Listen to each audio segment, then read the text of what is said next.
Hello, I'm Dilek Tuna. Welcome to A News. Today marks Victory Day in Azerbaijan, the 5th anniversary of the liberation of the city of Shusha after 28 years of occupation.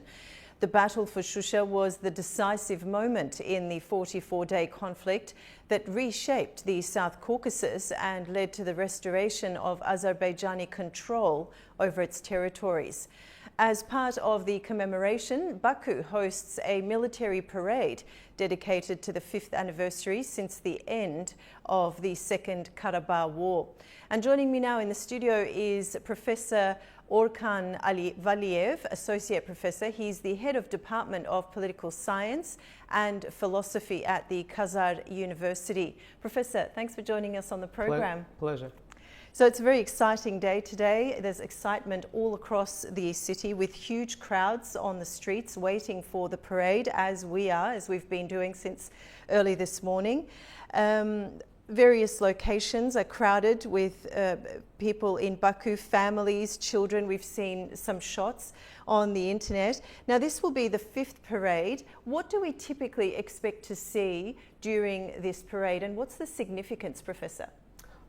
First of all, just briefly, this is just victory and day of the proud for the entire nation, because the former conflict had the historical background that Azerbaijani nation and Azerbaijan the statehood needed to solve the conflict. So that's why this is a day of pride, first of all, and that's why the people, the children, the older people are in the streets and waiting for the speech of the public of the President Azerbaijan, the President, and also the President Erdogan will join as well. So the Prime Minister of Pakistan will join the Shahbaz Sharif as well. So this is an extraordinary day for the nation, and also I think the President Aliyev will have strategic speech because we are on the way. The peace, so started the Washington Declaration, the process. So we will see the strategic, the speech. I think the historic, the moment. Okay, all right. So the parade will begin shortly, and I'll ask you about certain things as we progress, so that perhaps you could explain to us what we're watching. And I know that you were here for the one in 2021, yes, the Victory Parade, but it has been going since 2020. And it was held on the 10th of December that year in Azadlik Square. So we'll have a look and we'll make comparisons perhaps to see how the parade has evolved since then to the current day. Actually, it happened right after the victory. It was just a historic moment and a meaningful moment for the nation, because right after the victory in Karabakh, it was the time to commemorate the victory in the Freedom Square with the people of Azerbaijan. So that President Aliyev did it. So, and also there was the first the anniversary of the great victory. They did the huge parade that President Erdogan included, and the both leaders. Professor, let's listen to are we listening to the national anthem now? I believe the national anthem is playing.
Müasir Azərbaycan dövlətinin qurucusu və memarı, ümummilli lider Heydər Əliyevin, eyni zamanda ərazi bütövlüyümüz və suverenliyimiz uğrunda canlarından keçən qəhrəman vətən övladlarının əziz xatirəsi bir dəqiqəlik sükutla yad olunur.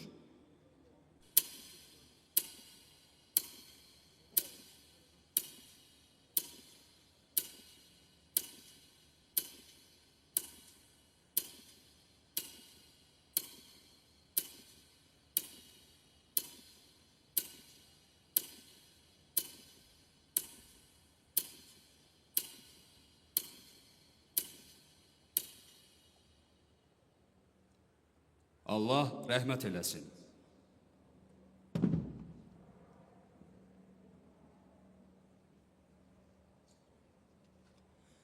Azərbaycan Respublikasının prezidenti, Silahlı Qüvvələrin Ali Başkomandanı cənab İlham Əliyev.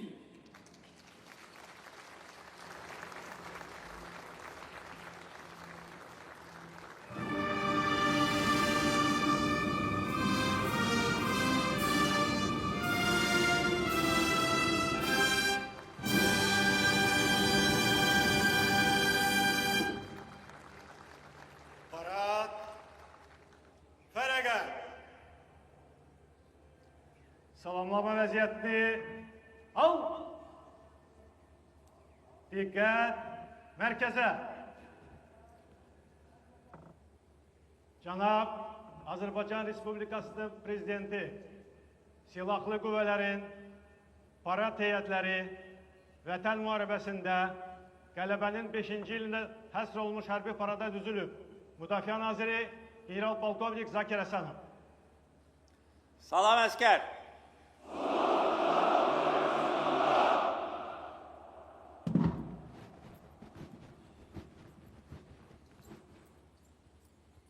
Əziz hərbiçilər, hörmətli qonaqlar, xanımlar və cənablar, mən sizi və bütün Azərbaycan xalqını şanlı zəfərimizin 5-ci il dönümü münasibəti ilə ürəkdən təbrik edirəm. Mənim dəvətimi qəbul edən qardaş ölkələrin rəhbərlərini, nümayəndə heyətlərini səmimiyyətlə salamlayıram. Bugün bizim paradda əziz qardaşım Türkiyə Cumhuriyyətinin Cumhurbaşqanı hörmətli Rəcəb Tayyip Erdoğan iştirak edir. Əziz qardaşım 2-ci Qarabağ müharibəsinin ilk saatlarından başlayaraq Azərbaycana, Azərbaycan xalqına, Azərbaycan ordusuna öz dəstəyini göstərirdi. Onun bizə verdiyi siyasi və mənəvi dəstək bizə əlavə güc verirdi, bizi ruhlandırırdı. Qardaş Türkiyə xalqı, hörmətli Prezident Erdoğan'ın liderliyi ilə Azərbaycana müntəzəm olaraq dəstək göstərmişdir. Müharibə zamanı Azərbaycan tək deyil, Türkiyə Azərbaycanın yanındadır deməsi bütün dünyaya çox ciddi mesaj idi. Azərbaycan xalqı bu qardaş dəstəyini heç vaxt unutmayacaq. Müharibədən və şanlı zəfərimizdən bir il sonra tarixi Şuşa şəhərində Türkiyə və Azərbaycan prezidentləri Şuşa bəyannaməsini imzalayaraq bizim əlaqələrimizi ən yüksək zirvəyə, müttəfiqlik səviyyəsinə qaldırmışlar. Və bugün bizim hərbi paradda Türkiyə hərbçilərinin iştirakı bizim birliyimizin növbəti təzahürüdür. 5 il bundan əvvəl Zəfər paradında da əziz qardaşım Rəcəb Tayyip Erdoğan bizimlə bərabər idi. Bugün isə bizimlə bərabər digər əziz qardaşım iştirak edir. Qardaş Pakistan Baş naziri Məhəmməd Şahbaz Şərif bizim qonağımızdır. Pakistan dövləti və xalqı 44 günlük vətən müharibəsi zamanı Azərbaycana dəstək və həmrəylik göstərmişdir. Və bugün ilk dəfə olaraq Azadlıq meydanında Pakistan hərbiçiləri də bizimlə bərabər iştirak edirlər.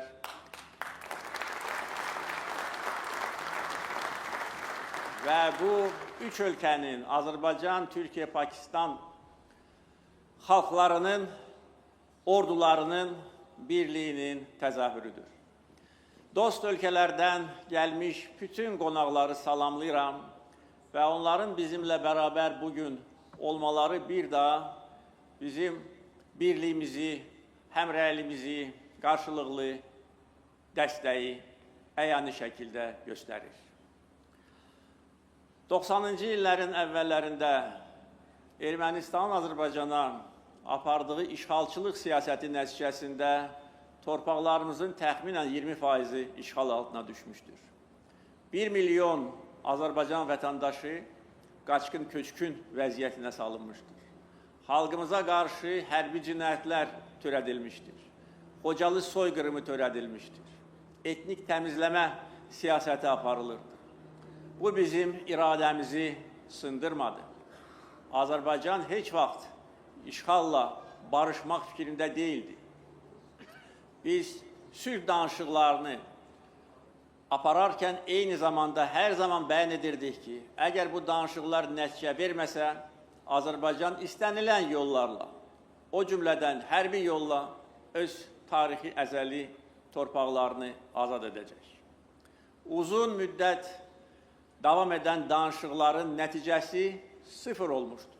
Onun da əsas səbəbi o idi ki, Ermənistan öz xoşu ilə bir qarış torpaq azad etmək fikrində deyildi. Ermənistan arxasında duran bəzi dövlətlər isə onlara siyasi, iqtisadi və hərbi dəstək göstərərək onlarla həmrəy idi. Onların fikri əzəli Qarabağ torpağımızı Azərbaycandan qoparıb Ermənistana birləşdirmək idi. Bizim isə siyasətimiz ərazi bütövlüyümüzü, suverenliyimizi tam bərpa etməkdən ibarət idi. Hələ 2003-cü ildə ilk dəfə Azərbaycan prezidenti vəzifəsinə seçiləndə mən bəyan etmişdim ki, nəyin baxasına olursa olsun biz öz doğma torpaqlarımızı azad edəcəyik. Biz güc topluyurduq və ildən ilə, aydan aya gücümüz artırdı. Biz beynəlxalq arenada öz səsimizi ucalda bildik. Bütün aparıcı beynəlxalq təşkilatlarda ölkəmizin münaqişə ilə bağlı mövqeyi üstünlük təşkil edirdi. Bir çox qərar və qətnamələr bizim zəfərimizin hüquqi və siyasi əsasını təşkil edirdi. Biz güclü iqtisadiyyat qurmuşduq və əgər bunu etməsəydik, bizim maliyyə imkanlarımız çox məhdud idi.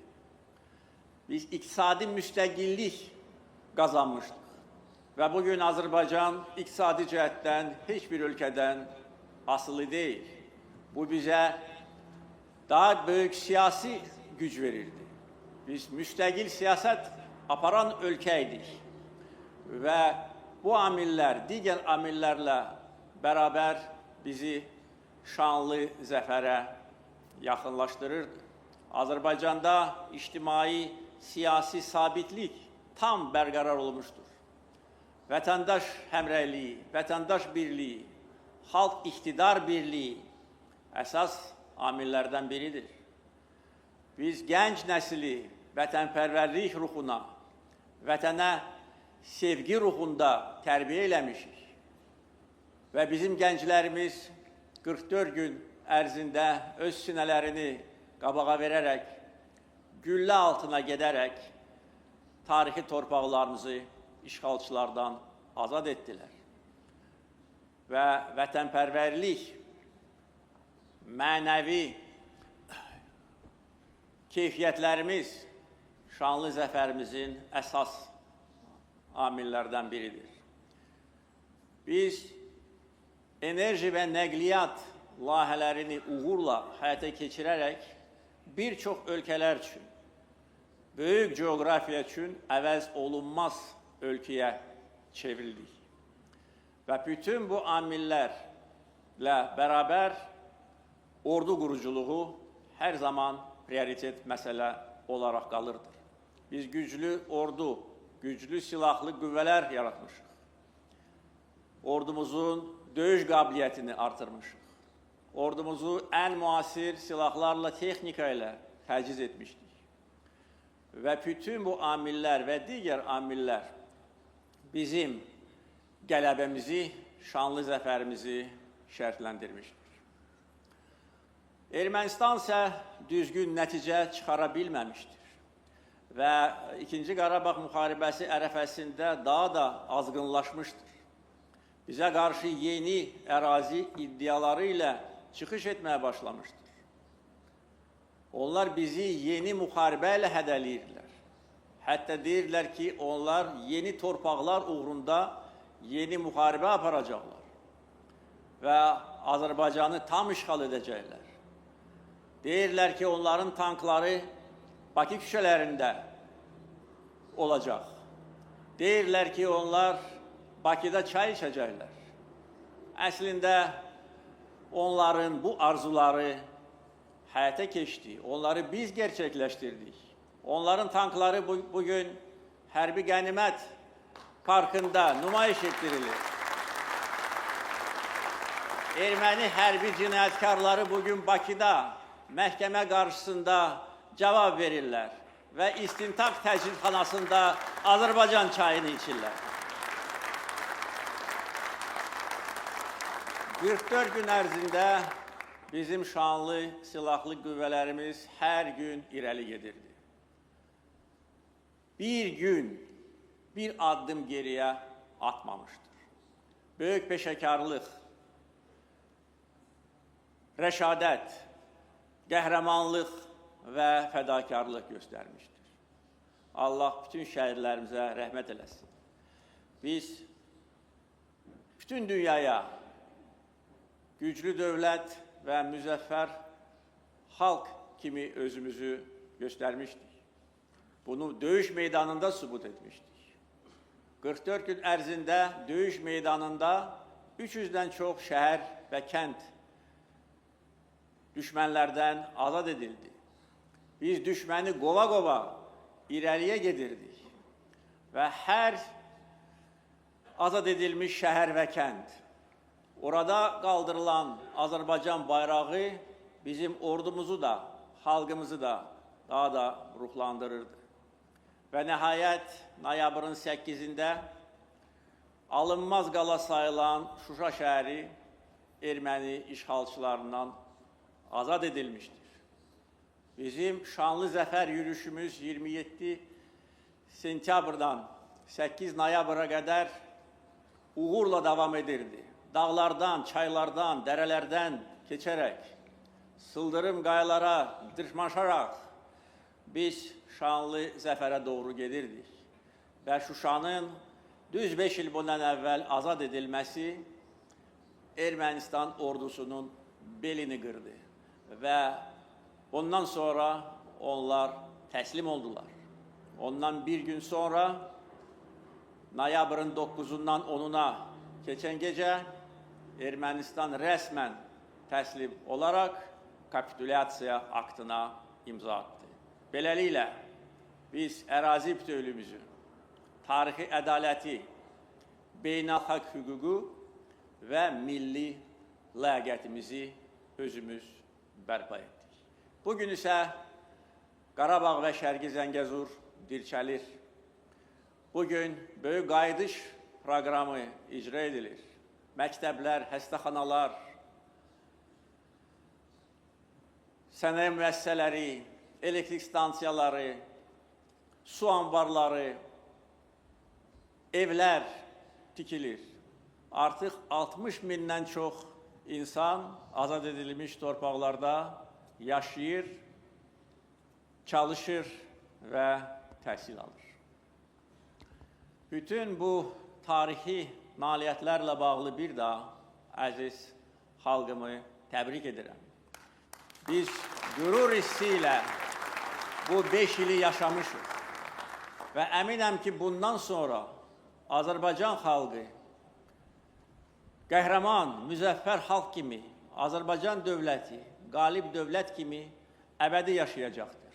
Biz bu torpaqların sahibləri Qarabağa, Şərqi Zəngəzura qayıtmışıq və bundan sonra bu torpaqlarda əbədi yaşayacağıq. Bu torpaqlarda əbədi Azərbaycan bayrağı dalğalanacaqdır. Mən bütün Azərbaycan xalqını bir daha şanlı zəfərimiz münasibəti ilə ürəkdən təbrik edirəm. Azərbaycan xalqına can sağlığı, yeni uğurlar arzulayıram. Qarabağ Azərbaycandır.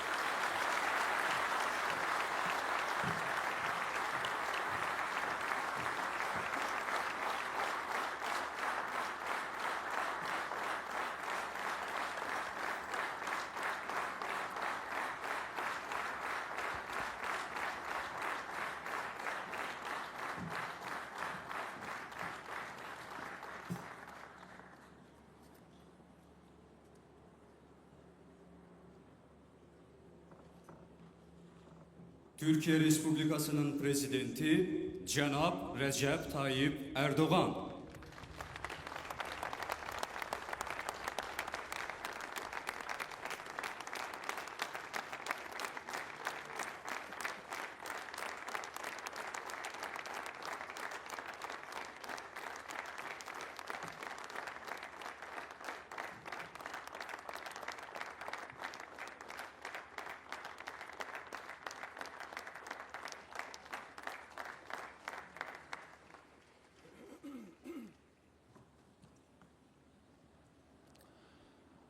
Aziz kardeşim, Cumhurbaşkanı Sayın İlham Aliyev, Pakistan Başbakanı Sayın Şahbaz Şerif, Azerbaycan Silahlı Kuvvetleri'nin kahraman mensupları, Azerbaycanlı kardeşlerim, sizleri en kalbi duygularımla, saygıyla, sevgiyle selamlıyorum. Zafer günümüzün 5.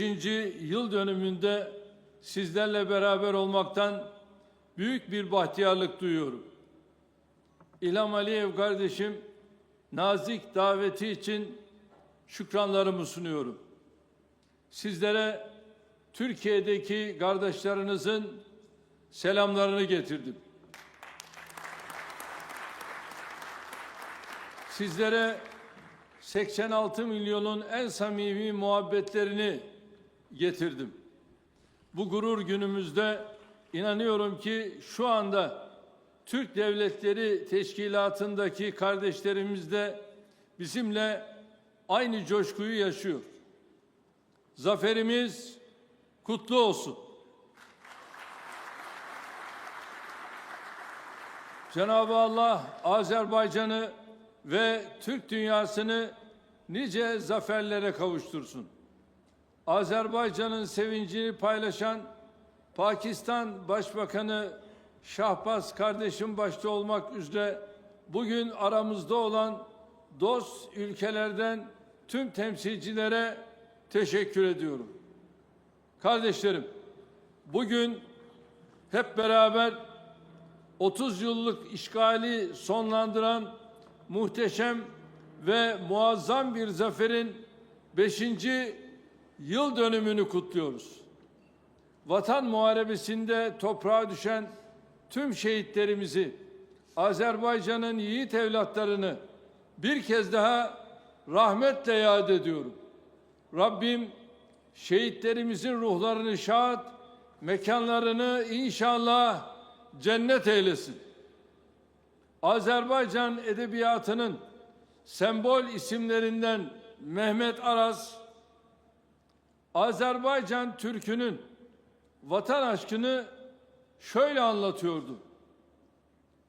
Bugün gerek her anımız vatan desin.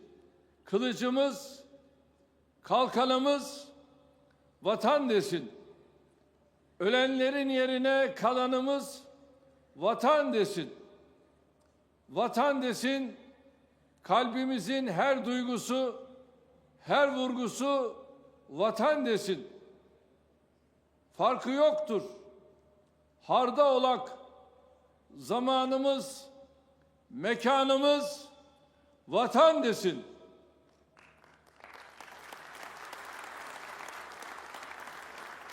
Kalpleri her seferinde vatan diye çarpan kahraman gazilerimize minnet duygularımı ifade ediyor. Yüce Allah onlardan razı olsun diyorum. Hayatları pahasına verdikleri destansı mücadeleyle 30 yıllık işgali sona erdiren Azerbaycan Silahlı Kuvvetleri'nin tüm mensuplarını bir kez daha tebrik ediyorum.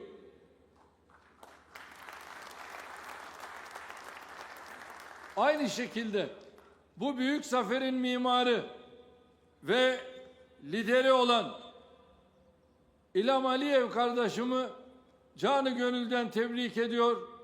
Başarılarının daim olmasını diliyorum.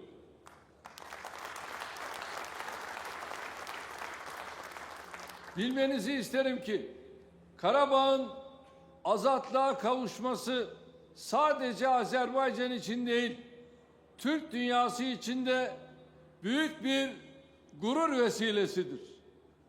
Azerbaycan ordusunun Karabağ toprağında attığı her adım, istiklal ve izzet uğruna dökülen her damla kan, Türk dünyasının tarihinde birer şeref nişanesi olarak ortak tarihimize altın harflerle yazılmıştır.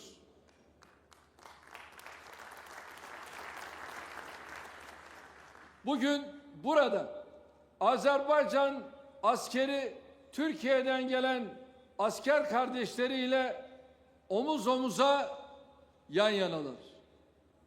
Askerlerimize baktıkça iki devlet, tek millet şiarının ne demek olduğunu hepimiz görebiliyoruz.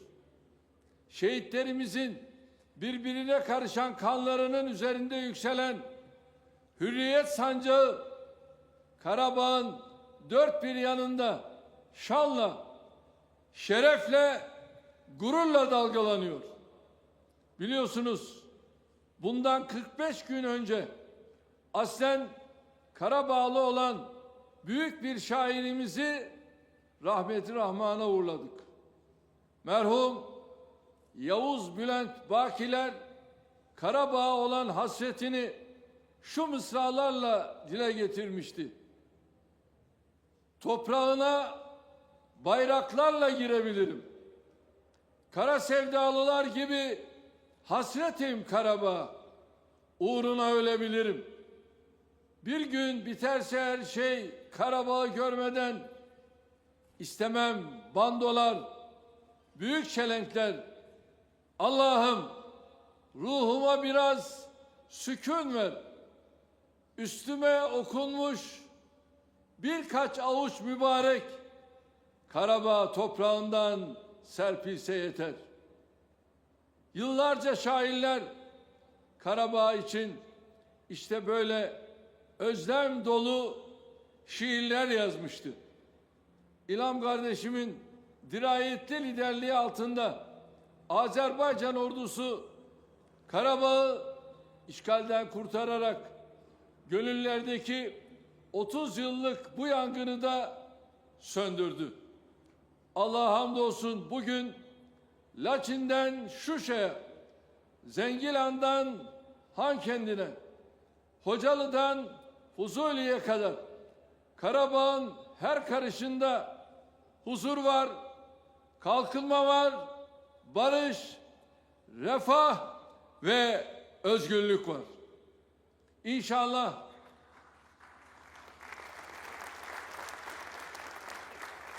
İnşallah bu barış ve güven iklimi daha da güçlenmeye devam edecek. Değerli dostlarım, kıymetli misafirler, Karabağ zaferi vicdanları kanatan büyük bir adaletsizliği sonlandırmakta kalmadı. aynı zamanda bölgemizde yeni bir dönemin kapılarını araladı. Vatan muharebesi Asya ve Avrupa'daki jeopolitik dengeleri de değiştirdi. Biz ne kin tutarız ne de geçmişteki acıların tekrar yaşanmasına izin veririz. Dolayısıyla bu zaferi bir son olarak değil, Kafkasya'da kalıcı barışa giden yolun kilometre taşı olarak görüyoruz. Kafkasya'da barışın hakim olmasının Asya'dan Avrupa'ya tüm bölgenin refahına hizmet edeceği kanaatindeyiz. Şunu da burada özellikle vurgulamak isterim. Biz kalıcı barış noktasında son derece ümit varız, iyimseriz. İlham Aliyev kardeşimin kalıcı barışın tesisi için gösterdiği samimi çabaları takdirle karşılıyoruz. Ermenistan Başbakanı Sayın Paşinyan'ın da bu yolda attığı cesur adımları memnuniyetle takip ediyoruz. İnşallah bu muhteşem zafer her iki liderin yapıcı tavrıyla bölgede huzuru ve barışı tahkim edecek kalıcı bir anlaşmayla neticelenecektir. Türkiye olarak bu konuda üzerimize ne düşüyorsa inşallah bunu yapmaya devam edeceğiz. Gelinen noktada Can Azerbaycan'ın hem bölgesinde hem de ötesinde kaydettiği ilerlemeden büyük bir kıvanç duyuyoruz. Aramızdaki müstesna ilişkiler somut ve stratejik projelerle her geçen gün daha da güçleniyor. Hatırlayacaksınız, asrın projesi Azeri, Çırak, Güneşli başta olmak üzere Bakü, Tiflis, Ceyhan ham petrol boru hattı, Şahdeniz ve TANAP ile taşlandırdığımız işbirliğimizi son olarak Iğdır, Nahçıvan doğalgaz boru hattının faaliyete geçmesiyle daha da perçinledik. Şimdi bu işbirliğimizi daha da ileriye götürmenin ve kapsamını geliştirmenin gayreti içindeyiz. Kafkasya'da tesis edilecek yeni rotaların ulaştırma ve enerji iletim imkanlarını artırmasını temenni ediyoruz. Hazar geçişli Doğu-Batı Orta Koridorunu bölgedeki tüm kardeşlerimizin faydasına olacak şekilde yatırımlarla geliştirmemiz gerekiyor. Bilhassa Bakü, Tiflis, Kars demiryolu hattını en verimli şekilde kullanmak için Azerbaycan'la beraber çok daha ileri adımlar atacağımıza inanıyorum.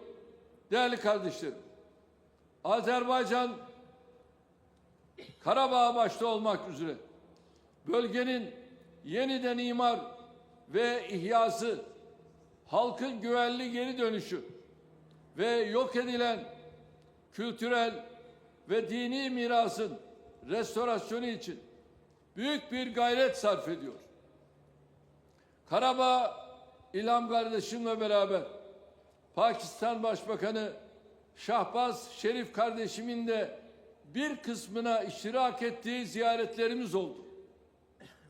Zaferden sonra Karabağ'ın tamamında yaşanan kalkınma ve yatırım seferberliğine bizzat şahitlik ettim. Havalimanlarını, yolları, köprüleri, tünelleri, demir yollarını, evleri, yükselen binaları, tarım ve ulaştırma projelerini yerinde gördüm. İlham kardeşimin liderliğinde Can Azerbaycan'ın neleri başarabileceğine yakından tanık oldum. Bir kez daha maşallah, barekallah diyorum.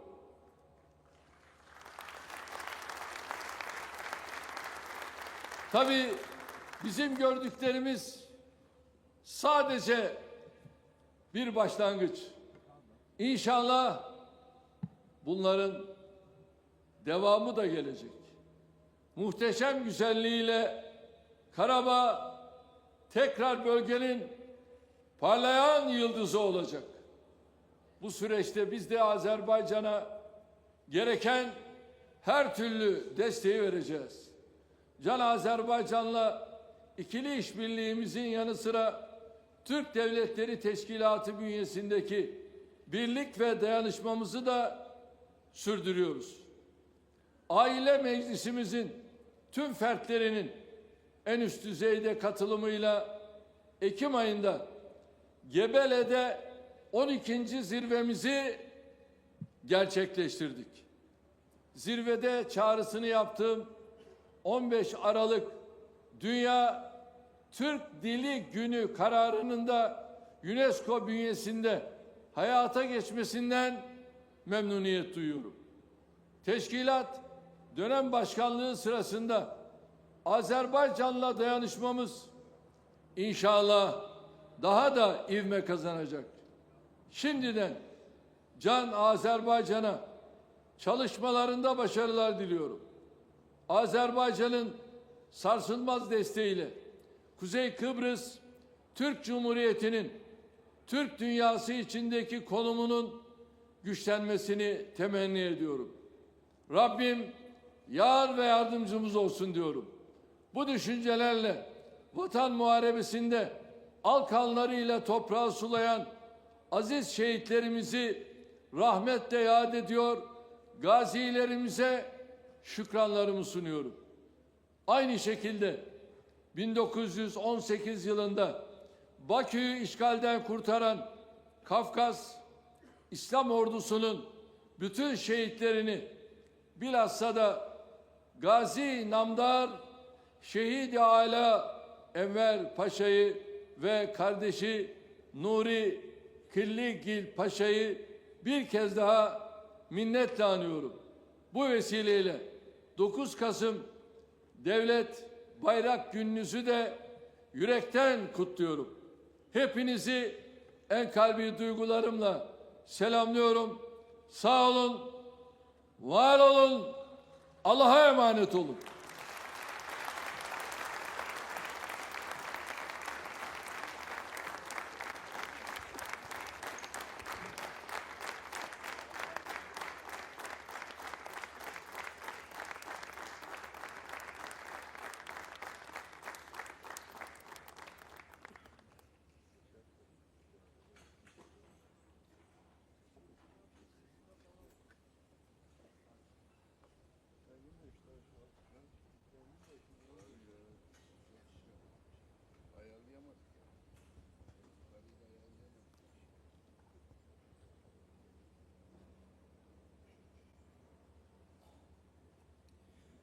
Pakistan İslam Respublikası'nın Baş Naziri Cenab Mehmet Şahbaz Şerif.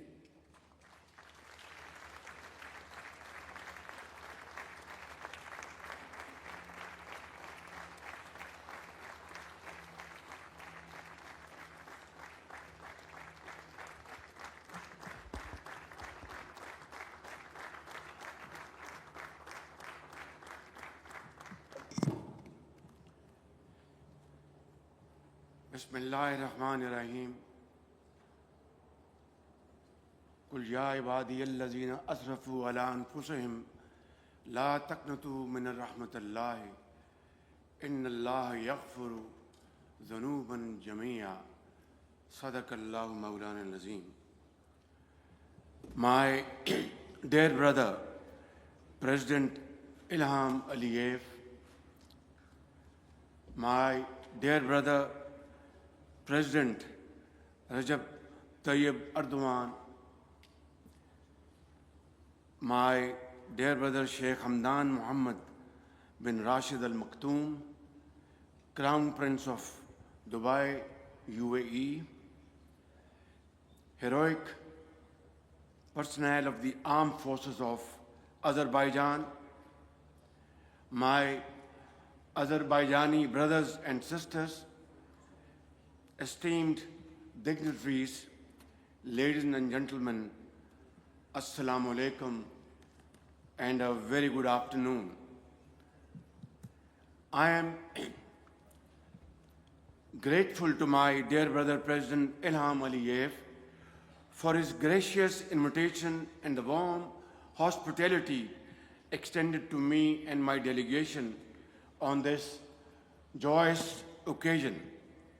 I bring with me the heartfelt greetings of the people of Pakistan who equally share the pride and joy of their Azerbaijani brothers and sisters on this historic day, celebrating the 5th anniversary of the glorious victory in the 44-day patriotic war. Ladies and gentlemen, Pakistan, Azerbaijan and Turkey, three brothers whose hearts beat together, are present here today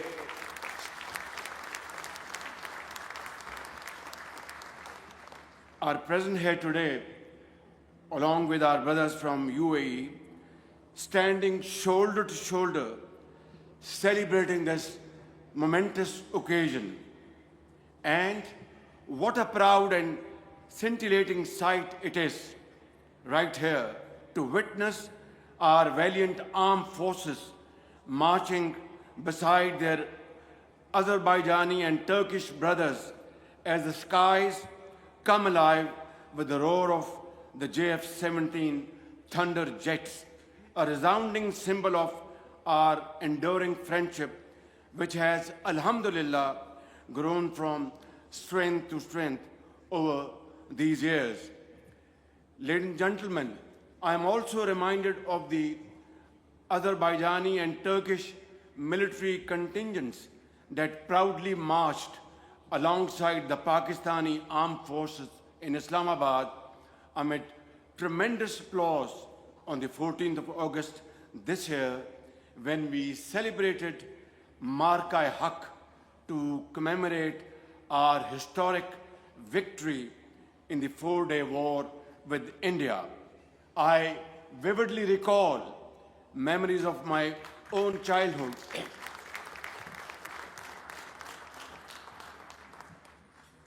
Ladies and gentlemen, I recall my good old memories of my childhood when my late father shared stories of the struggle and sacrifice of our forefathers and their conviction and self-belief that led to the creation of Pakistan in 1947. Today, as I witness your radiant faces and shining eyes, those cherished childhood memories are being refreshed in my mind. Ladies and gentlemen, our national poet, Dr. Allama Muhammad Iqbal, a guiding light of our freedom struggle, beautifully expressed in a poetic verse, and I quote, "गुलामी में न काम आती हैं शमशीरें न तदबीरें, गुलामी में न काम आती हैं शमशीरें न तदबीरें, जो हो ज़ौक़े यकीन पैदा तो कट जाती है जंजीरें." Iqbal says, and I translate in English, in bondage, neither swords nor strategies work. They fail. They don't work. But when the fire of conviction awakens, then all chains of bondage are shattered, are cut. This is what Iqbal said decades ago.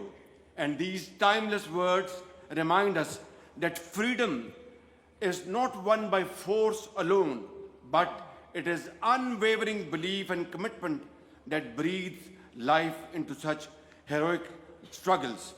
Ladies and gentlemen, 5 years ago, the courageous sons of Azerbaijan, under the bold and visionary leadership of my dear brother President Ilham Aliyev, rose to respond to the call of history. The world witnessed in awe as Azerbaijan's brave armed forces liberated their ancestral lands of majestic Karabakh. Throughout this entire struggle for liberation, Pakistan stood like a rock with its brotherly country, Azerbaijan, and will stand with our brothers and sisters in Azerbaijan for all time to come.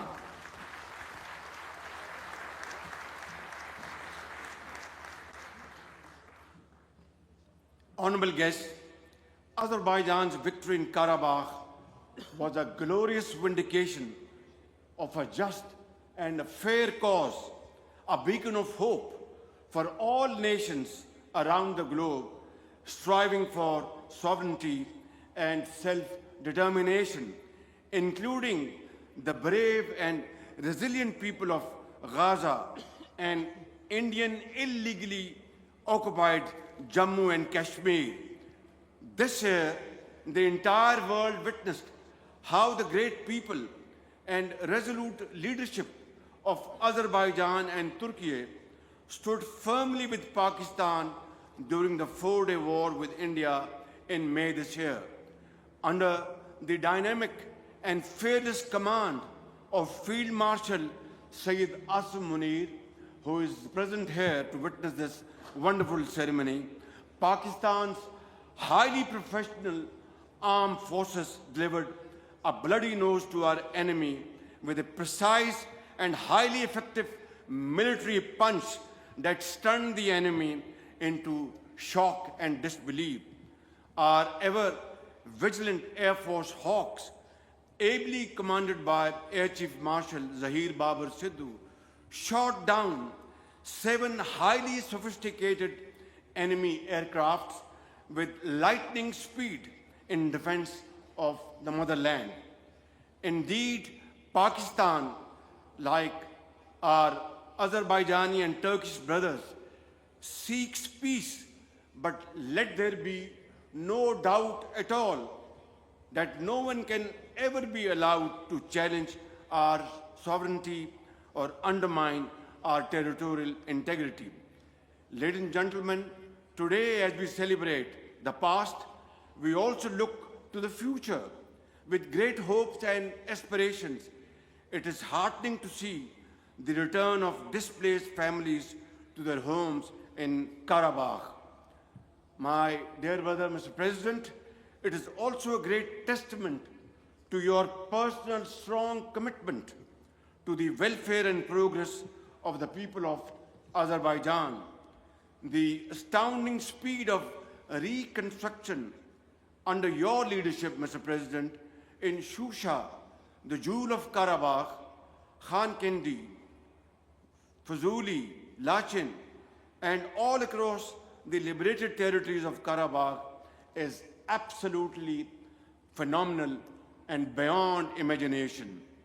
Also, one of the most successful models of development is found in present-day Turkey, whose architect is none other than my dear brother President Recep Tayyip Erdogan, who is also here as one of our very honorable guests to witness this great ceremony. I must express my sincere admiration for his visionary leadership that has transformed Turkey into a modern, progressive, strategic, and economic world power. Ladies and gentlemen, true victories lies not on the battlefield alone, but in building bridges of peace and understanding. My dear brother President Ilham Aliyev, I deeply admire your sagacious leadership that guided Azerbaijan on the difficult journey leading to peace with dignity and mutual respect between Azerbaijan and Armenia. Having secured a resounding military victory in Karabakh, Mr. President, you have now won peace through your outstanding, skillful diplomacy. Here, I must acknowledge and appreciate President Donald Trump for his exemplary leadership that culminated in the success of these peace efforts. It was President Trump's bold and decisive leadership that brought about the ceasefire between Pakistan and India, restoring peace in South Asia, averting a major war, and saving millions of people. Ladies and gentlemen, our common resolve for peace has most recently been tested in the case of Afghanistan. I am grateful to my dear brother President Recep Tayyip Erdogan for his invaluable contribution in facilitating the peace efforts between Pakistan and Afghanistan, along with the state of Qatar. This is a true reflection of the strong and time-tested fraternal ties between our countries that stand together through thick and thin. Ladies and gentlemen, while we celebrate victory today, we must also remember the fallen. May Allah rest the souls of the martyrs of this glorious struggle of Azerbaijan, who laid their life to reclaim their ancestral land with their blood and invaluable sacrifices. Their courage, fortitude, and sacrifice wrote an immortal chapter in annals of history that will continue to inspire generations for all time to come. And today, as the beautiful Khari Bulbul flowers bloom across the liberated lands of Karabakh, nurtured by the soil and enriched with the blood and sacrifice of those brave sons and daughters, they bring the glad tidings of peace and hope. May Allah Almighty grant our great nations the strength to continue marching resolutely towards a promising future of progress and prosperity. Pakistan, Azerbaijan Dosti Zindabad. Pakistan, Azerbaijan, Turkey, UAE Dosti Paindabad. Thank you all. Khuda Hafiz.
Welcome back to our special coverage of Victory Day in Azerbaijan, the 5th anniversary of the liberation of the city of Shusha after 28 years of occupation.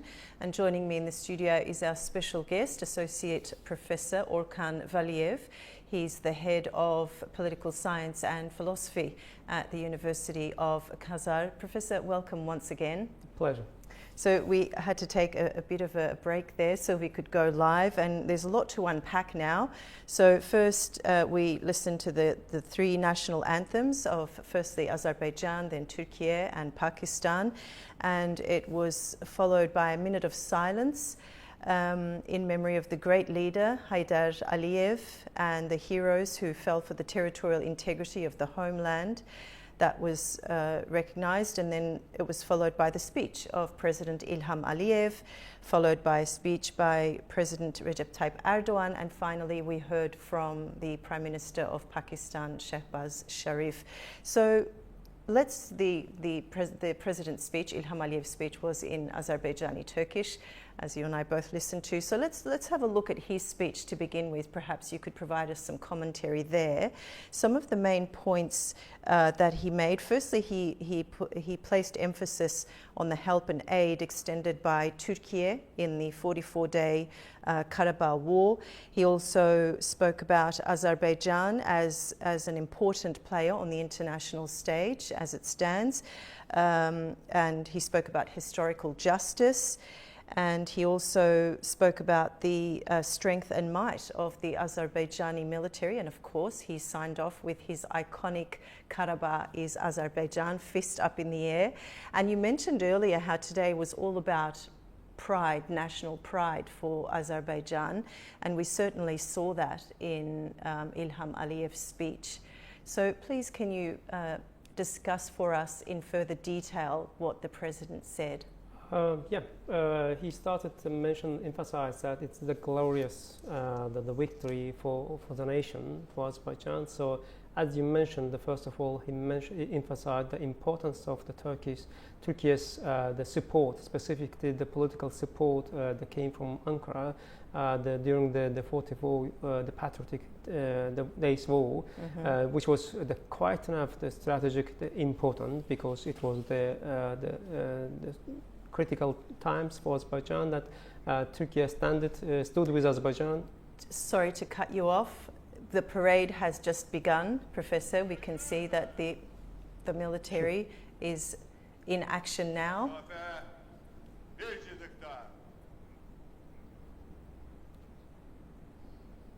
Birinci bölük düz. Yalanları sağa. Dön. Dikkat sağa. Adım var. Hoş.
So the parade has kicked off, and we're here in the studio with our special guest, Associate Professor Orkan Valiev.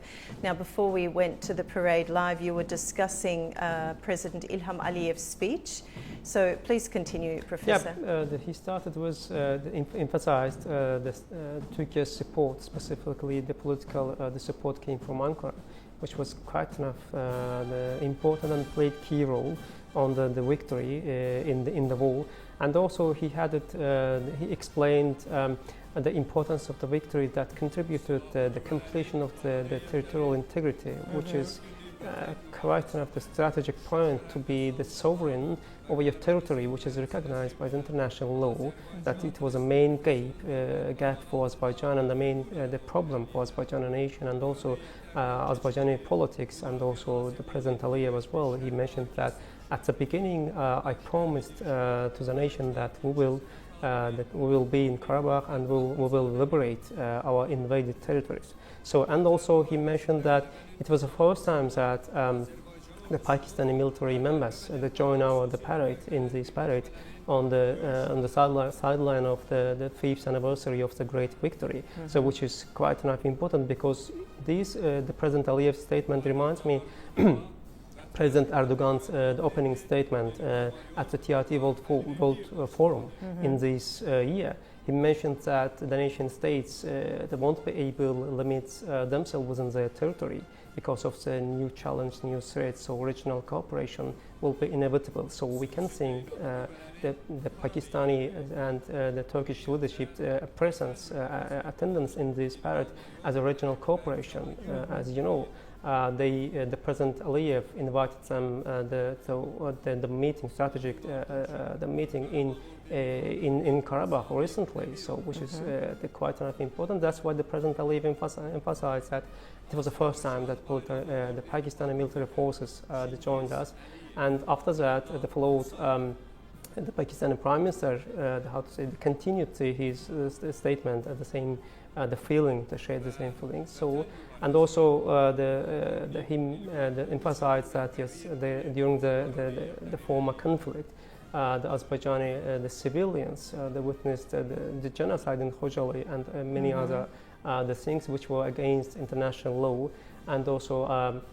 It was just the brief but important the historical view of the former conflict, that what Azerbaijan achieved through the victory that will contribute the establishment of the last peace in the region that President Erdogan emphasized in his speech, which is quite enough important for the entire region and the future of the region.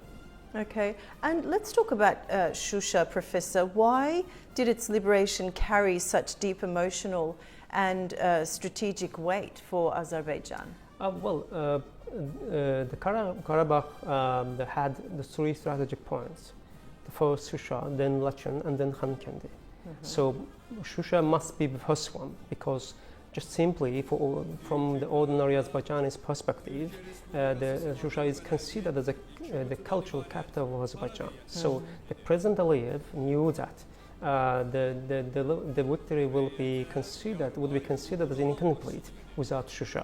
So that's why the taking back Shusha and the liberation of Shusha promoted, the facilitated and contributed to the liberation of other parts of the Karabakh, invaded parts of Azerbaijan, including Lachen corridor, which is quite a strategic point. Azerbaijan followed the pragmatic, rational strategy, and also then the liberation of Khankendi and surrounded the regions, including Khojaly. So within just less than 20 hours, the anti-terror operation in 2023. And so this 44-day operation was held as a model of modern warfare. What made it so decisive, and how did it redefine the balance of power in the South Caucasus, would you say? You know, the 44 days patriotic war, it was just part of the classic modern warfare, and also represented the contemporary the warfare in terms of Baykar, for example. So it was I think it was the last, the warfare within the modern perspective and also contemporary the perspective, I mean the warfare principles within the same war, because Azerbaijan used the Baykars, the warfare, the equipments during the Second Karabakh War that contributed, had a huge and key that contributed to the victory.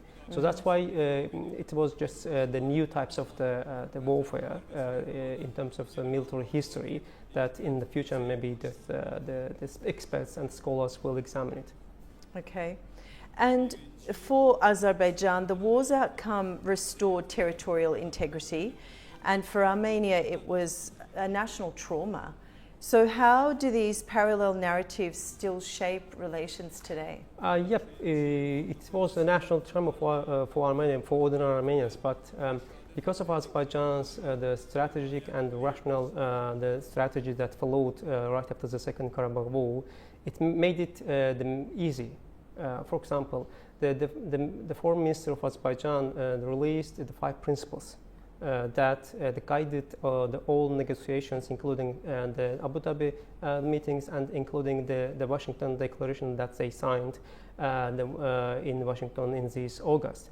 So Azerbaijani, the foreign minister on behalf of the government, on behalf of the president, they released and proposed that just the rational and the pragmatic points that both sides must recognize their territorial integrity, must respect their territorial integrity, and should open the cooperation, economic cooperation, and so on, cultural. Mm-hmm. So I think that from that perspective, they made it easier in terms of Armenia, and also in terms of the Armenians, the political the leadership or the governments, they tried to follow the steps of Azerbaijan.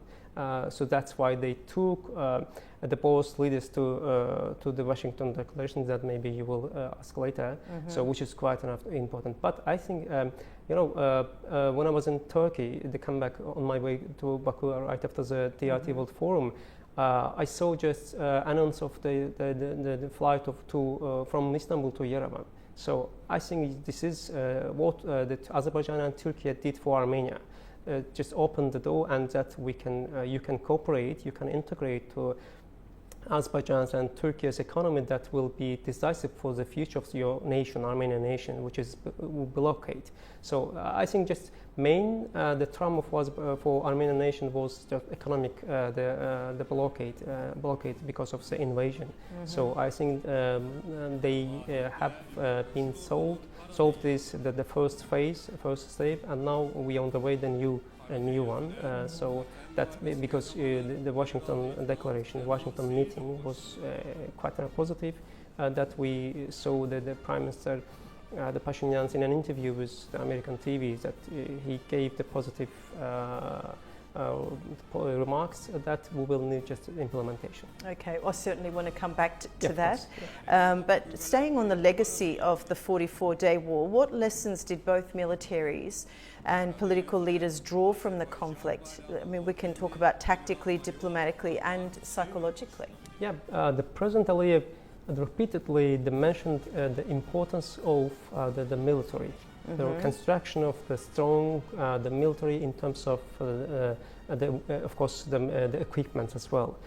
For example, recently in an interview with the foreign the TV, he mentioned that, for example, there's no the peace or stability at the end of the tunnel for the coming years. That's why having the strong military forces and reconstruction of your countries, the military forces will be quite important. That he mentioned right after the Second Karabakh War, the victory that Azerbaijan is going to reconstruct and modify his military forces within the case of Turkish military forces, for example. Mm-hmm. And after just 5 years later, we understood that yes, he was right, because and he, how to say, calculated correctly the situation, geopolitical situation within the region and globally. For example, right after the Second Karabakh War, we started to witness the war in Ukraine, for example, that started to challenge the regional and global stability. Mm-hmm. Now, looking back, what role did international mediation or the lack of international mediation play during and after the fighting? But firstly, I would like to just remember just the failed the mediation during the former the conflict.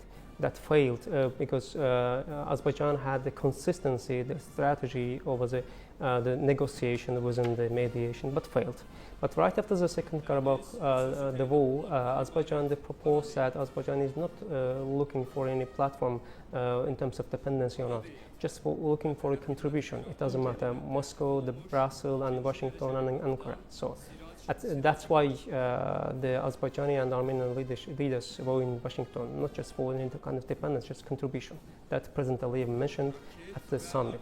So this is a new types of, how to say, the mediation. But before that, we have to emphasize the one-on-one meeting, the bilateral meeting between leaders that President Aliyev and the Minister of Foreign Affairs of Azerbaijan, they repeatedly mentioned that we have to have the meeting, bilateral meeting, in order to, how to say, some success in terms of negotiation for the lasting peace in the region.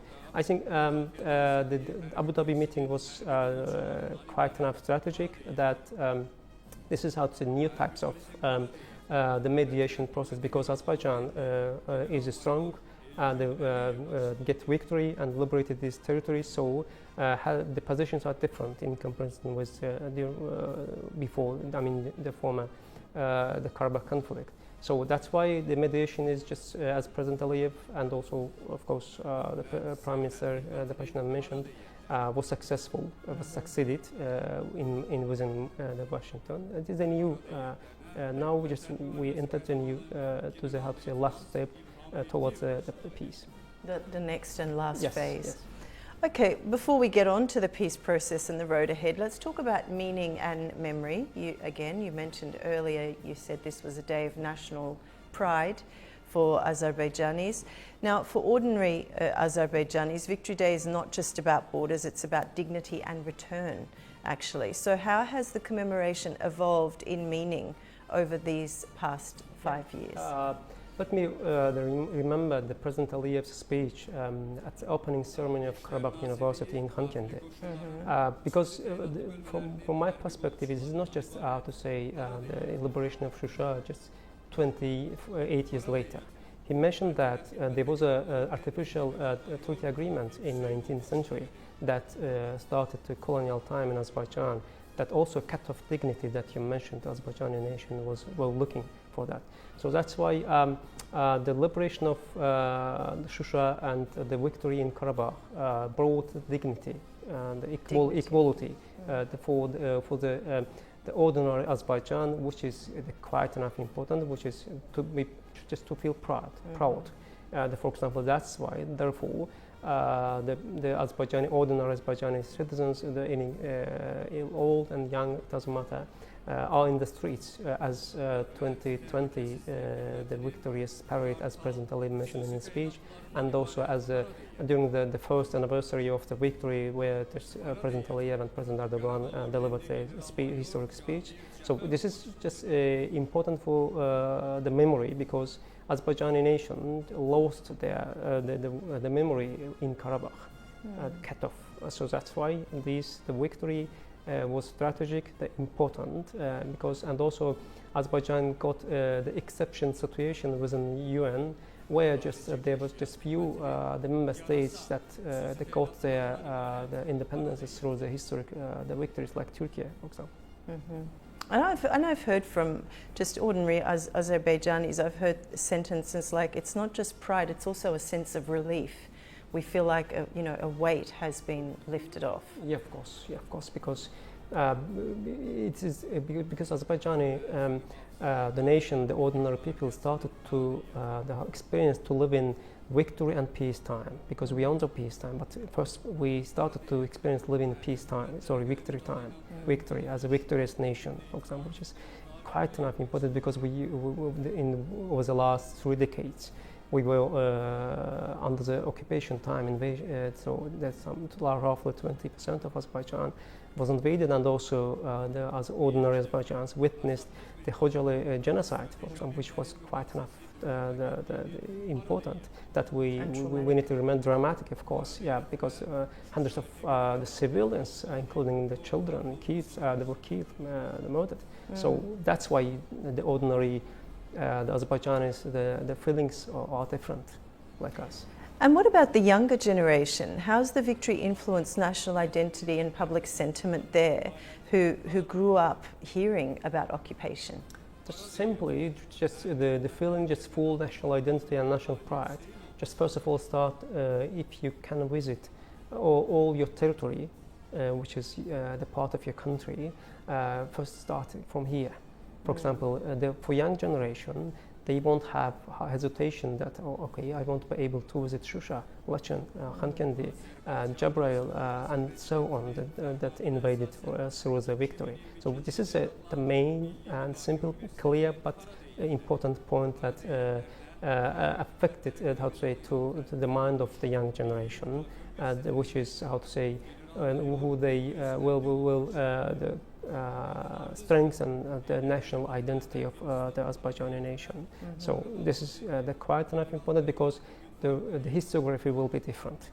For example, just will be just a history of victory. For example, just we used to at the schools just to see the invasion of to remember the invasion of Khojaly, invasion of, for example, Shusha, Khankendi, and so on. But they will remember the liberation of the cities, including Shusha and Azaz. So, which will be different, and also they will have different kinds of the national identity and national feelings.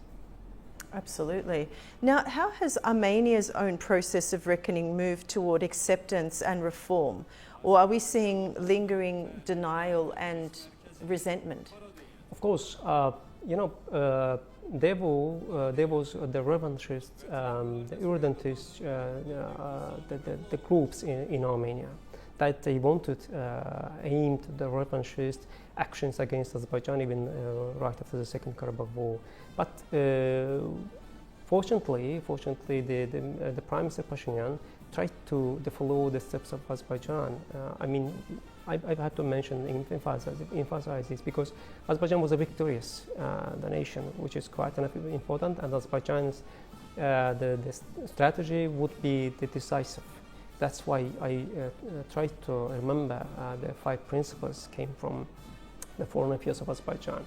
So in that case, the Prime Minister Pashinyan understood that the victory of Azerbaijan was a strategic contribution to Armenia to be considered as a full-fledged sovereign state within its territory, which is recognized by the international law. He understood that. Okay, the Armenian, the nation, Armenian governments must, collaborate with Azerbaijan and Armenia and try to be part of the Zangezur corridor that we will discuss later, I think. So I think this is my, the point of view in terms of the Armenian side. So they have to, eliminate the revanchist and irredentist groups within their society. So because the pragmatic and rational strategy brought them to Washington, thanks to Azerbaijan's contribution as well. Now, on both sides, what progress has been made toward post-conflict healing, would you say, socially and politically, and what still stands in the way?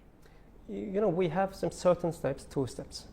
The first of all, of course, we can discuss within Brussels, Moscow, and so on over the last 5 years, but recently we have strategic one, 2-1, Abu Dhabi meeting, which it was a historic one. Because it was the first time in terms of the high level of leadership at the both countries. They sat down and discussed all the critical issues, including the amendments on the Armenian constitution, which is the main obstacle against the peace agreement. So many things within roughly 5 hours.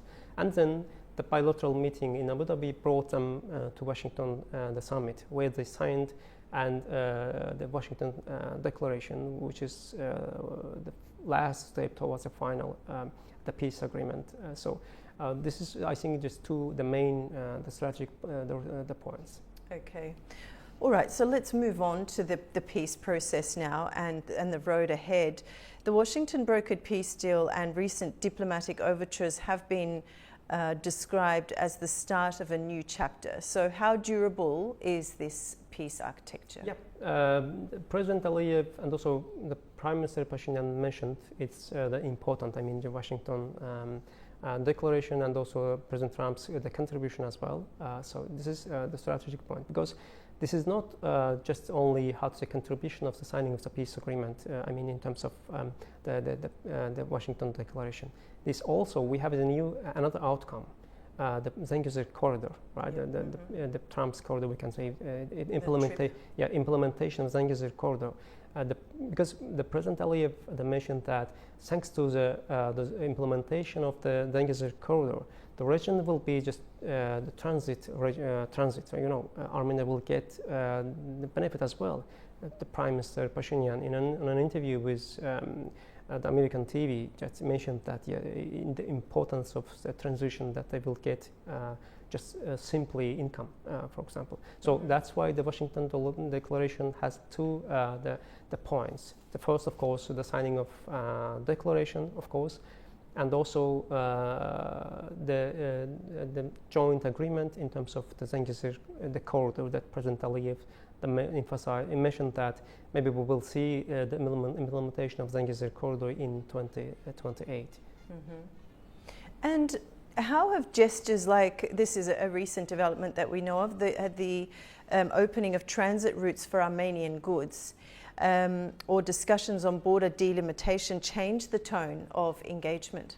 Yes, this is a new the process, the border opening the borders, and from the transit from Azerbaijan to the Armenia, from Turkey maybe to Armenia. So, because of the Washington Declaration's positive sides, that Azerbaijan is trying to keep the new, opened the borders, the cards with the Armenia, and see, because it is quite enough important, because the President Aliyev mentioned that this is such kind of the promise that we won't leave our promise that we did in Washington through the Washington Declaration. This is what the Azerbaijan is doing, just trying to make the promise true within the declaration.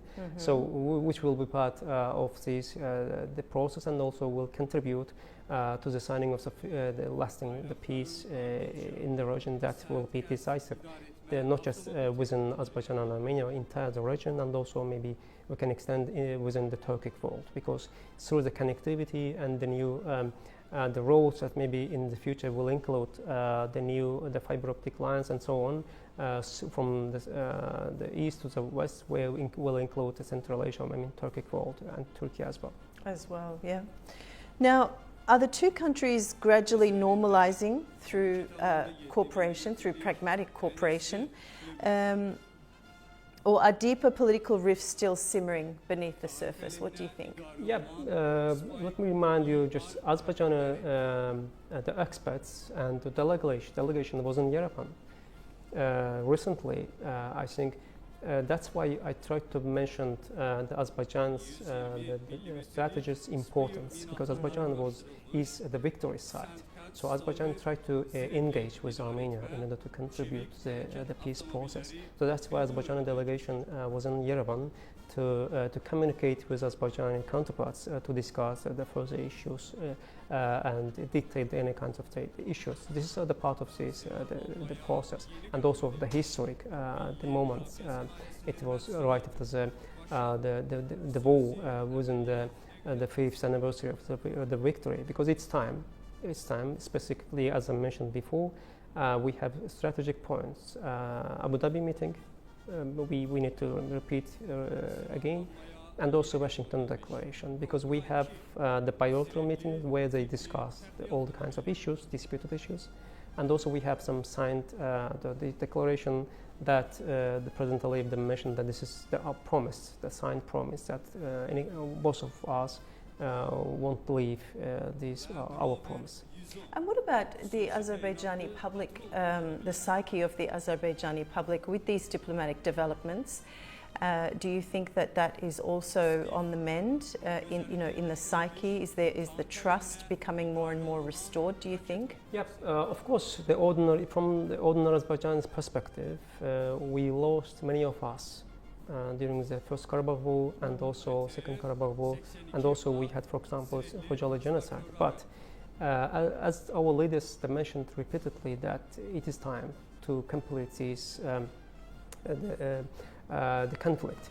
So, and also there is a huge trust to Azerbaijan, the government, Azerbaijani leadership from the society. So, therefore, the President Aliyev, right after the Second Karabakh War, emphasized that the conflict time is over. Now it's time for diplomacy, the negotiation, and maybe just peace for the future. That's why there's a huge, strong the trust from the inside of the society to the Azerbaijani leadership. That's why, for example, we can see, we saw the solidarity of Azerbaijani society with the Azerbaijani political institution and also military forces. We saw in the streets, for example, or the ordinary Azerbaijanis were on the streets to, how to say, support the military forces and also political institution on the eve of the war. Okay. And how does the evolving relationship between Armenia, Turkey, and Turkey, particularly their talks on reopening the Gumruk-Kars railway, fit into this new regional dynamic? Yeah, I think because this is this huge, how to say, the step towards Armenia, that I hope they will understand it, they will take it, because as I mentioned before, I saw the announce of the flight from Istanbul to the Yerevan when I was in Istanbul while waiting my flight from Istanbul to Baku. So, and also the opening the borders, it was the historic, the moment.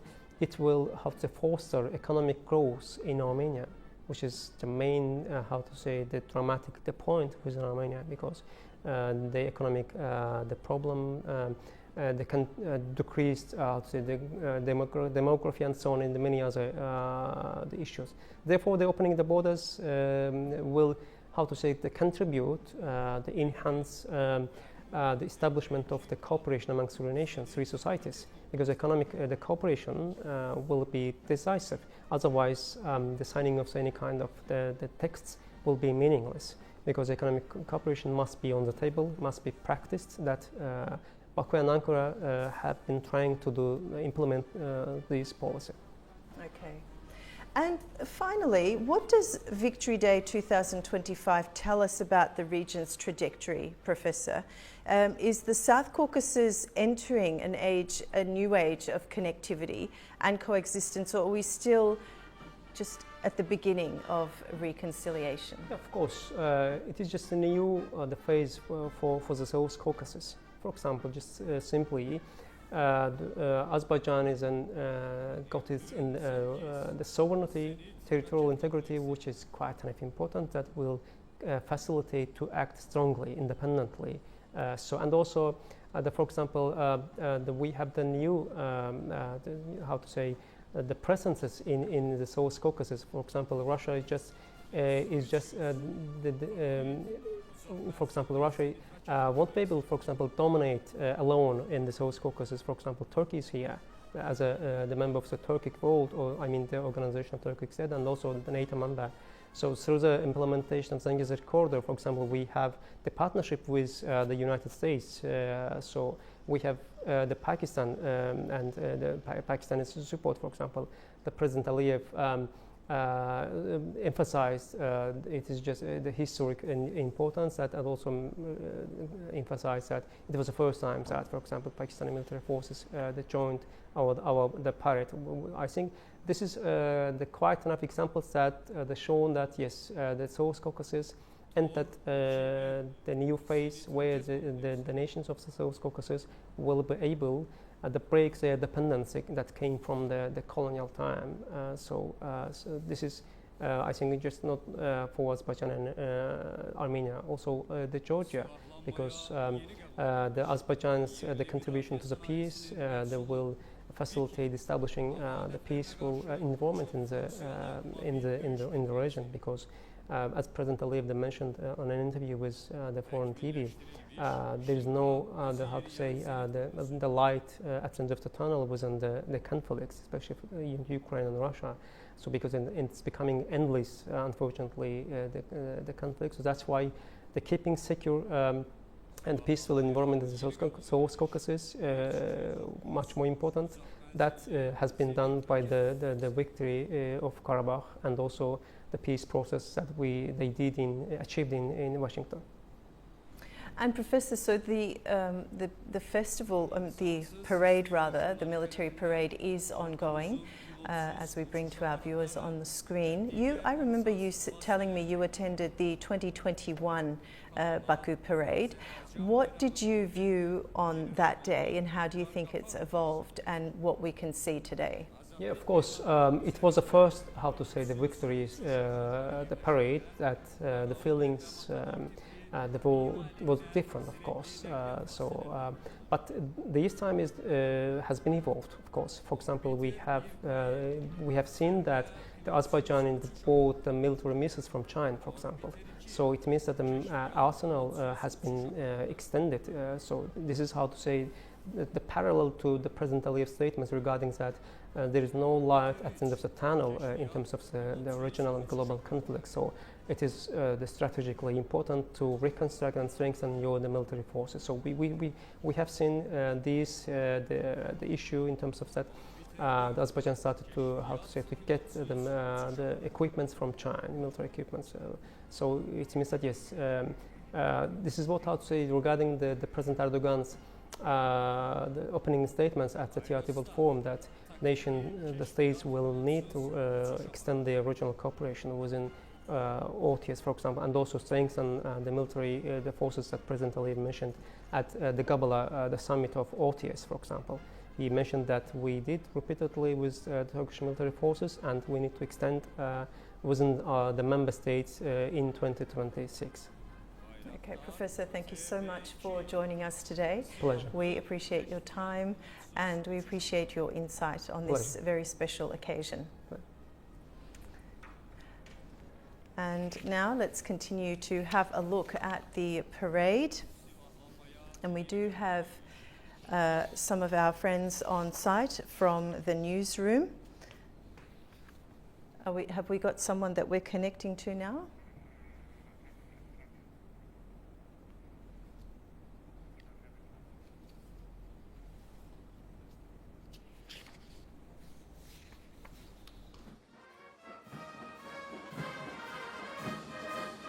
Orbiter 5 Taktiki Keşfiyat Pilotsuz Uçuş Aparatları.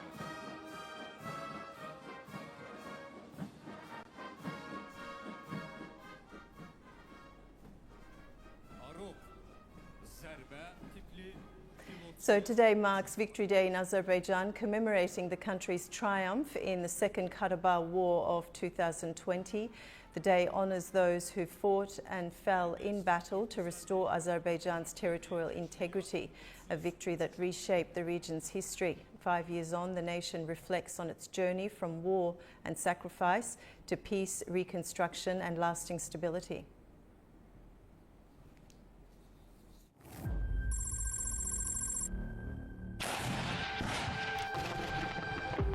Bugün səhər Ermənistan silahlı qüvvələri This morning, the Armenian armed forces opened fire on our residential settlements and military positions from several directions, using various types of weaponry, including heavy artillery. Ermənistan silahlı qüvvələrinin döyüş aktivliyinin qarşısını almaq, in order to suppress the combat activity of the Armenian armed forces and ensure the safety of the civilian population, the command of the Azerbaijani army has decided to launch a counter-offensive operation along the entire front line.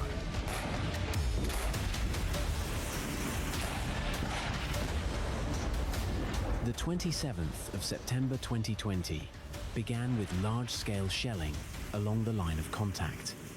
Baku launched counter-operations, saying the goal was to protect civilians and restore territorial integrity. Azerbaijan reported successive gains: Sukavushan, Jabrail, Hadrut, Fuzuli, Zangilan, Gubadli, culminating in Shusha on 8 November 2020. A trilateral statement on 10 November ended hostilities and provided for Russian peacekeepers and the return of Agdam, Kalbajar and Lachin without fighting.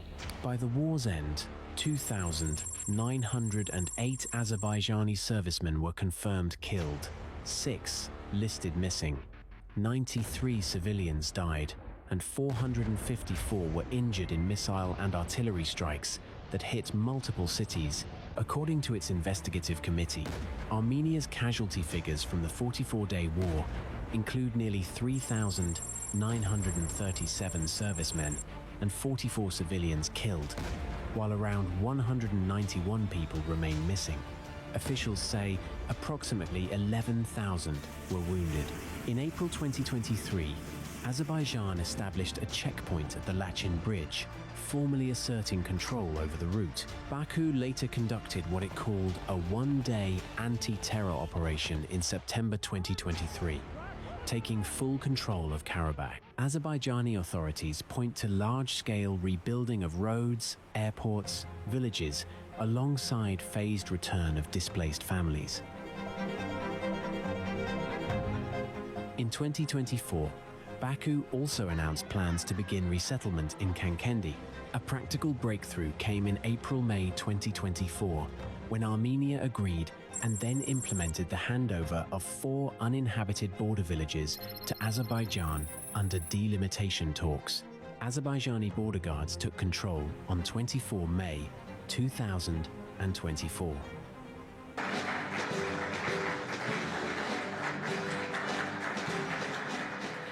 In August 2025, Azerbaijan and Armenia, with US mediation, initialed a peace agreement in Washington. The document commits both sides to recognize each other's sovereignty, renounce territorial claims, and reopen transport links, including a corridor to Nakhchivan.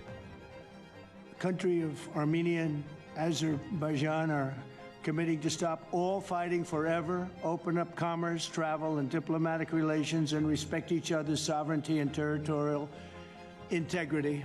Declaration establishes what they are calling a great honor for me. I didn't ask for this. The Trump route for international peace and prosperity, which is a special transit area that will allow Azerbaijan to get full access to its territory of Nakhchivan while fully respecting Armenia's sovereignty. So they're going to be able to really live and work together, and it's amazing. The Washington talks produced not just a draft peace agreement, but also a broader framework. US mediation brought the leaders together to pledge the end of hostilities and the reopening of long-blocked routes. Armenia and Azerbaijan both described the deal as a foundation for lasting peace. President of the United States. This is a great deal we've achieved today. This is a success for our countries and for our region, and a success for the world, because a more peaceful region means a safer world. At the White House meeting, President Aliyev, Prime Minister Pashinyan, and US President Trump issued a joint declaration calling even for the closure of the OSCE Minsk process and saying a new framework should guide the region. For Azerbaijan, the Washington process was not only about peace with its neighbor, but also about redefining relations with the United States. Baku presents the declaration as the start of a broader strategic partnership. Actually, we are writing a new history in a bilateral interstate relationship between the United States and Azerbaijan. We are starting the path towards a strategic partnership. The Charter on Strategic Partnership will be elaborated within several months, and that is a historic achievement for Azerbaijan, because to be in the format of strategic partnership with the greatest country of the world is a great opportunity and also a very big responsibility. And this strategic partnership format embraces so many important areas. The Washington Declaration signals a real turning point for the South Caucasus. Through this agreement, Baku and Yerevan commit to sovereignty, connectivity, and a new security architecture. The dismantling of the OSCE Minsk process and the trip corridor linking Nakhchivan reflect bold changes in regional geography. For Armenia, reintegration into trade networks. For Azerbaijan, strategic depth with partners beyond its borders. 5 years on from the war, the South Caucasus is witnessing a new reality. Long-awaited peace is finally defining a time of growth and opportunity. In this report, we take a closer look at how policy and logistics have evolved across the region. Thinking of modern war, one pictures drones in the sky, ultrasound weapons cutting through clouds, and machines crushing every threat. Yet beneath this high-tech facade, one element endures through time. Strategy. For centuries, strategy has shaped not only victories but also the political realities that follow. In 2020, the Second Karabakh War struck like a hammer against the glass wall that had frozen South Caucasus politics for 3 decades. The conflict broke the long stalemate, exposing how the status quo had suppressed dialogue, trade and cooperation. The region had long suffered under the divide and rule strategies of external powers, enduring manipulation, occupation and deliberate degradation. The Second Karabakh War, which lasted 6 weeks, broke this vicious cycle, bringing an end to the conflict that long been weaponized. The world's reaction to the war largely shaped the policies that followed its end. Some players stayed passive, others neutral, and a few openly took sides. Like a chain, the long-lasting Karabakh conflict had been binding together regional powers such as Russia, Turkey and Iran, along with their competing narratives. The dynamics shifted sharply when these countries began to see Karabakh as a resolved matter, no longer in need of mediation. For the first 3 years, Russia cast itself as the sole mediator, deploying peacekeepers to manage a fragile truce. In turn, Turkey, another major player, took a firm stance and insisted on having a role in the peacekeeping mission, signalling that Moscow could no longer treat the region as its back garden. Turkey's post-war role in regional projects would only grow with time. Western mediation, which had brought little progress for Azerbaijan over 3 decades of status quo, shifted its focus to post-war agenda. Facing conflict within its Eastern Partnership region, the European position was largely limited during the war to expressing concern through official statements. Its end opened a new window of opportunities for the West to restore its influence in the region. Azerbaijan's oil and gas became a valuable alternative for Europe, which had long relied on Russian energy. New logistics projects promised fresh momentum for East-West trade and the expansion of economic cooperation. The Second Karabakh War also exposed the fragility of international organizations and their documents. Baku says it has effectively implemented 4 UN Security Council resolutions that had remained on paper and ignored for 3 decades. The outcomes of the 44 Days War highlighted how global bodies failed to enforce their decisions, exposing their limits and failures more clearly than ever. Critical logistical corridors, long squeezed like arteries by the conflict that had blocked economic growth, regional integration, and investment, were freed after the war. Fast forward to 2025 and a new transportation corridor, named the Trump Route for International Peace and Prosperity, has been agreed between the leaders of the former warring sides through US mediation. The outcomes of the 2020 war also pushed foreign powers out of direct influence, turning a legacy of domination and manipulation into a new era of cooperation prospects among regional actors. As new challenges and opportunities arose, Azerbaijan emerged as a nation with a stronger regional voice. The Second Karabakh War marks both a geopolitical reset and an economic awakening, with the potential to finally integrate the South Caucasus into broader regional and global networks. It has sent ripples across the Black Sea-Caspian belt, a region connected not only by pipelines and transportation corridors, but also by history and future. The Zangezur corridor is no longer an idea, it's becoming reality, forged in steel and asphalt. On a broader scale, it fits into the vision of the Trump Route, the India, Middle East and Europe economic corridor connecting Asia to Europe. Together, they put the South Caucasus region firmly on the global trading grid. Our Aytan Shukurova reports. When speaking of the South Caucasus, it is not only political dimensions that come to mind, but also economic aspirations, ongoing development projects, and the strategic goals set for the region's future. Naturally, these dynamics are reshaping the landscape of regional integration. At the heart of this transformation lies the Zangezur corridor, not merely a route, but a symbolic axis connecting economies, communities and historical geography. A project born out of a new reality, it's now redefining the future of the region through its ongoing transformation. On the Azerbaijani side, construction and infrastructure development are progressing non-stop with notable intensity. The priority has been the railway infrastructure. Since work commenced in 2021, nearly 90% has already been completed. We are now at the Zengilan, the 67th kilometer of Hakkari railway station, and one of the stations along the Horadiz-Ağband line. In the future, the silence of these restored lands will be broken by the rhythmic sound of trains gliding over steel rails.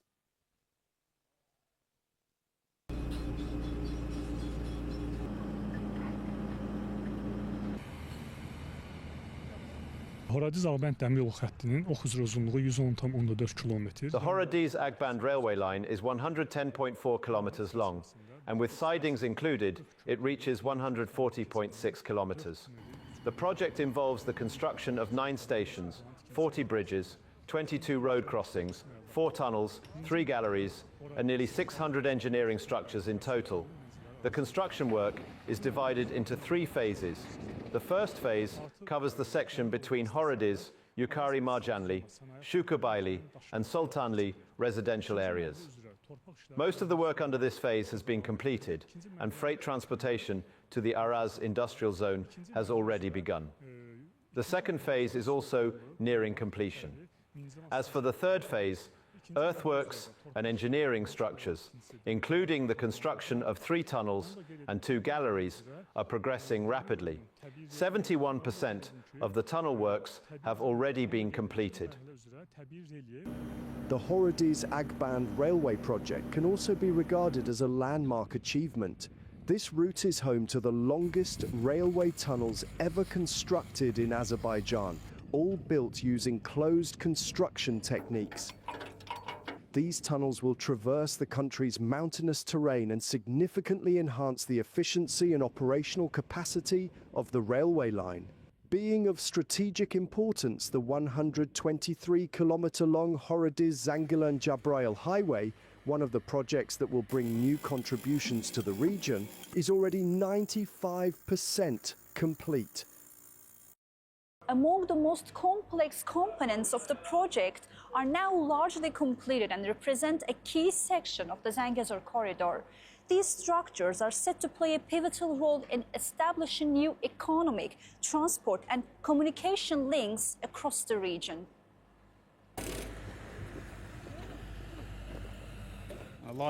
The construction plan for the highway includes 8 junctions, 44 underpasses, 5 overpasses, 314 culverts of various diameters, and 24 bridges. The construction of 23 bridges has already been completed, while work on 1 bridge is still ongoing. 3 tunnels with a total length of 12 kilometers have been built along the road, and construction work on all of them has been completed. Currently, the asphalting stage is underway. All the works being carried out on the territory of Azerbaijan are planned to be completed by the middle of next year. Beyond simply facilitating trade, the corridor can strengthen economic independence, improve regional connectivity, and support the development of more diversified and resilient economies. This initiative, backed by the United States and its partners with the Trump route, envisions linking Asia to Europe via the South Caucasus. This framework represents a key regional segment connecting Azerbaijan's transport infrastructure with the wider global supply chain system. For Azerbaijan, it could expand non-oil exports and provide faster access to European markets. For Armenia, it offers a rare opportunity to overcome isolation and move beyond re-export dependency. And for Georgia, it presents a complementary role in connecting East and West through its Black Sea ports and multimodal logistics. For the first time in more than 30 years, cargo trains are operating between Azerbaijan and Armenia once again. A route previously frozen by conflict, now reopening through cooperation. Baku's move to lift transit restrictions marks a rare moment of progress and perhaps the start of regional reconnection. A News' Aysel Ibrahimova reports.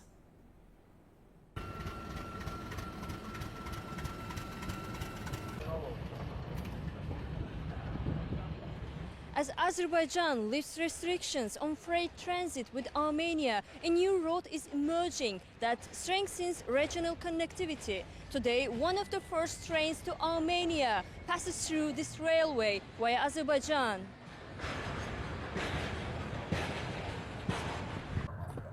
The restored Azerbaijan-Armenia cargo transit passage has reopened a key regional transport route linking Kazakhstan, Russia, Azerbaijan, Georgia and Armenia.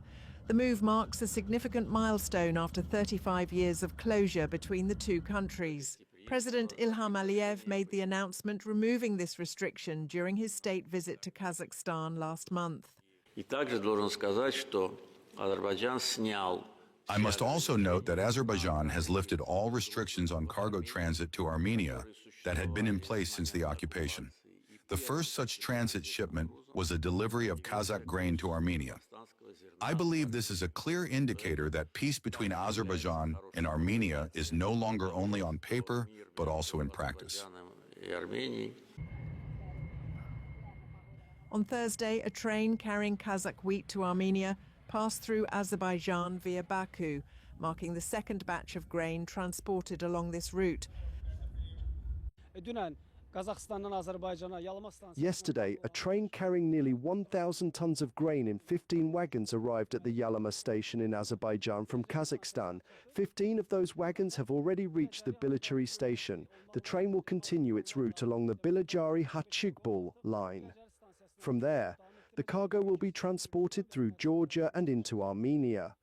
It should also be noted that in the next stage, additional shipments of cargo are planned to be sent from both Russia and Kazakhstan.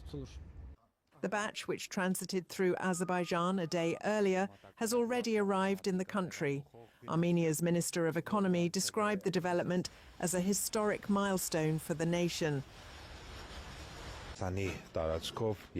First of all, it should be noted that for nearly 35 years, cargo had not been transported to Armenia via this route, which passes through the territory of Azerbaijan, and there had likewise been no movement in the opposite direction. In this context, today is a historic day. The development carries significant importance for the diversification of economic and logistical connections. It should also be noted that this forms part of the peace agenda approved in Washington on the 8th of August. Prime Minister Nikol Pashinyan called the development an important step in implementing the agreements reached in Washington and emphasized the need for two-way cargo movement. The situation is dynamic and new requests are emerging. It is also necessary to assess how the reverse flow of cargo from Armenia to Russia, Kazakhstan and other countries can be organized.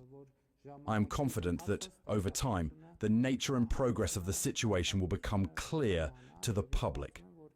I believe this is indeed a very significant and important development. In this regard, I would like to once again express my gratitude and reaffirm our readiness to ensure the transit of freight trucks between Turkey and Azerbaijan in both directions, from Turkey to Azerbaijan and from Azerbaijan to Turkey. According to Russia's transport ministry, by the end of January 2026, a total of 132 wagons of Russian wheat will be delivered to Armenia via the railway routes passing through Azerbaijan and Georgia. In addition to grain, other categories of cargo are also being considered for transportation along this route. Azerbaijan marks the 5th anniversary of its victory in the Second Karabakh War. Troops paraded through Freedom Square, showcasing military hardware and a joint flypast with Turkey, while leaders from Turkey and Pakistan attended, highlighting the political significance of the event. Today is not just about remembrance, it's also a message of unity and a cautious step towards peace in the region. Our own Leyla Rahimli has sent us this from the parade held in Baku. Let's take a look.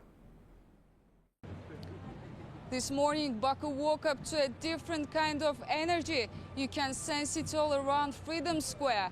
Families, veterans and young people lining the streets, soldiers taking their positions, flags are everywhere. It's the 5th anniversary of Azerbaijan's victory in the Second Karabakh War. And this time, it's not only about remembering what happened 5 years ago, it's about what comes next. Troops from every branch of the armed forces are in formation, and we'll be seeing the latest in military technology, from drones and rocket systems to heavy armor and aviation displays. And of course, the highlighted joint flypast by the Azerbaijani and Turkish air forces, including 6 Turkish F-60s cutting through the Baku sky. But as impressive as it looks, this parade carries a deeper message. President Erdogan is here along with Pakistan's Prime Minister Shahbaz Sharif.